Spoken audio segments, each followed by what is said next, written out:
Oui, bonjour à toutes et à tous. Comme vous le savez, depuis 2016, le Conseil régional agit sous l'impulsion de Valérie Pécresse pour renforcer la sécurité des Franciliens.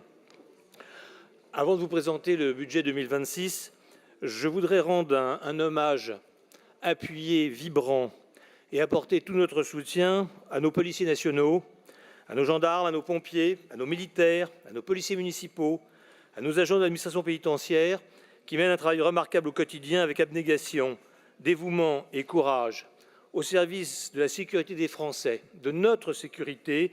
Ils sont la fierté de la République.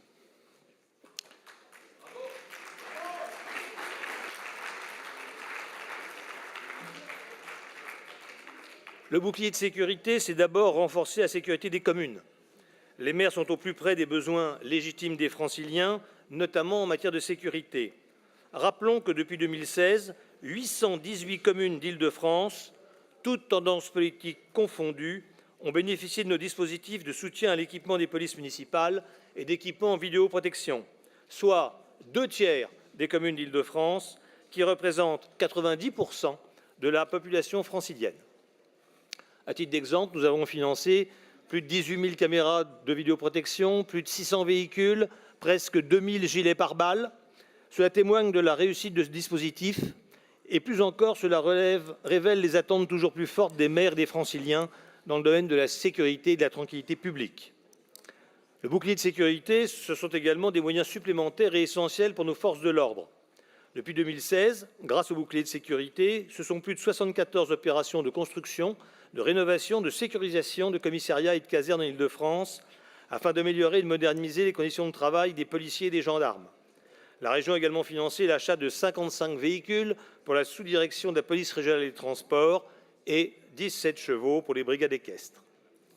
Le bouclier de sécurité, c'est aussi le soutien apporté à nos pompiers en Île-de-France. En signant en 2020 une convention inédite avec la brigade des sapeurs-pompiers et les 4 SDIS, la région a voulu apporter une aide concrète aux pompiers.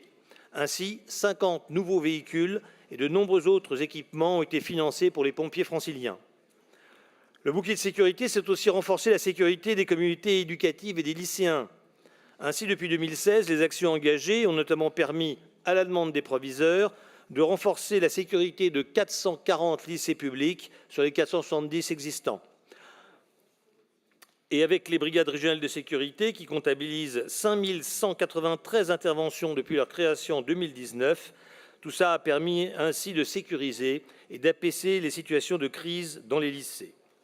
Nous nous engageons également aux côtés des 3 académies franciliennes pour soutenir l'insertion professionnelle des jeunes, en accueillant des classes de lycée métiers de la sécurité lors des journées immersives. Ce sont déjà 500 lycéens qui ont pu bénéficier d'une première expérience concrète de terrain, indispensable lorsque les stages en entreprise sont difficiles à obtenir. Cet engagement est aussi inclusif. Grâce à un partenariat inédit avec l'ARPEJ, des jeunes en situation de handicap découvrent pour la première fois en France les métiers de sécurité. Cette dynamique se reflète concrètement au sein de l'administration régionale, avec la création d'un poste dédié à une personne en situation de handicap. Il s'agit d'un engagement fort qui s'inscrit pleinement dans l'héritage des Olympiques et Paralympiques. Le bouclier de sécurité, c'est aussi assurer la réparation pénale des délinquants. Ainsi, en septembre 2022, la région a choisi d'ouvrir un nouveau volet de son action en matière de sécurité en créant, sous l'impulsion d'Éric Schall, l'Agence régionale des travaux d'intérêt général. Cette agence a pour mission d'accompagner l'administration pénitentiaire francilienne ainsi que l'Agence du travail d'intérêt général dans le développement du nombre de postes de TIG au sein des collectivités et d'accompagner les projets des associations et des entreprises de l'économie sociale et solidaire. Depuis 2022, l'agence a ainsi pu financer la création de plus de 1 700 postes de TIGistes en Île-de-France. Le bouclier de sécurité, c'est enfin et surtout une politique résolument engagée en faveur des victimes. Chaque année, nous soutenons les associations qui accompagnent juridiquement et psychologiquement les femmes victimes de violences ainsi que les enfants victimes ou co-victimes. Une quarantaine de projets sont financés afin de garantir une aide au plus près des besoins sur tout le territoire francilien.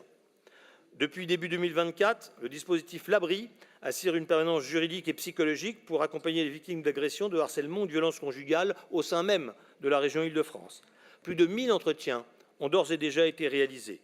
Le siège de la région, vous le savez, est également un lieu sûr, ouvert 24 heures sur 24, 7 jours sur 7, permettant à toute victime en danger de trouver immédiatement refuge et soutien. Une convention signée cette année avec la Fédération France Victimes permet d'offrir dans toutes leurs permanences franciliennes un accompagnement vers le retour à l'emploi ainsi que des formations dédiées aux victimes pour favoriser leur reconstruction. En complément du dispositif téléphone grave danger sur l'ensemble des départements franciliens, nous avons finalisé une nouvelle convention avec le ministère de la Justice, la préfecture de police et le parquet afin d'améliorer la coordination des acteurs et d'assurer une protection renforcée des femmes en danger. Après avoir triplé entre 2015 et 2016 et chaque année progressé entre 2016 et 2024, puis sanctuarisé en 2025, le budget, tant en investissement qu'en fonctionnement, sera en légère hausse en 2026 et s'établira à 41 963 000 € en 2026. Ce budget démontre ainsi l'engagement de notre présidente et de la région pour renforcer la sécurité de tous les Franciliens. Concrètement, en investissement, la sécurisation des lycées avec un budget fixé à 24 millions d'euros, priorité régionale, avec notamment le renforcement de la présence humaine via le doublement des effectifs BRS.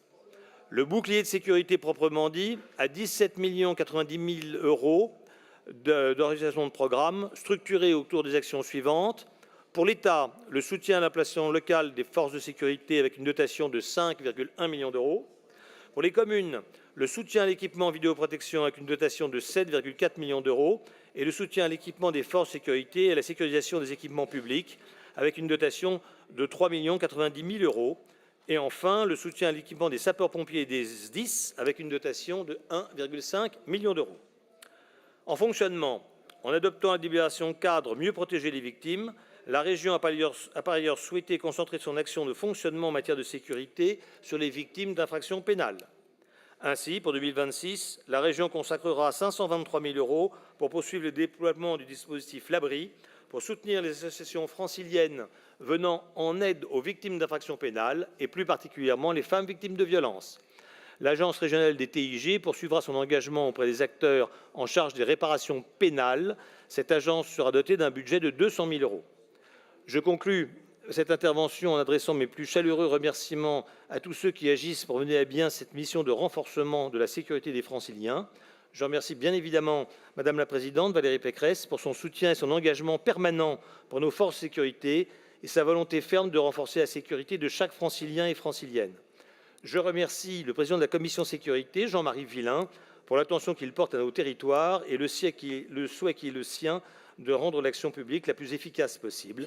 Et je remercie également mes collègues de la Commission sécurité et particulièrement M. Fabien Guillot-Bataille qui, à chaque fois, m'apporte une contradiction intéressante et constructive pour la qualité et la courtoisie de nos échanges tout au long de l'année. Chers collègues, je vous remercie pour votre écoute et je vous prie de bien vouloir approuver le budget pour 2026.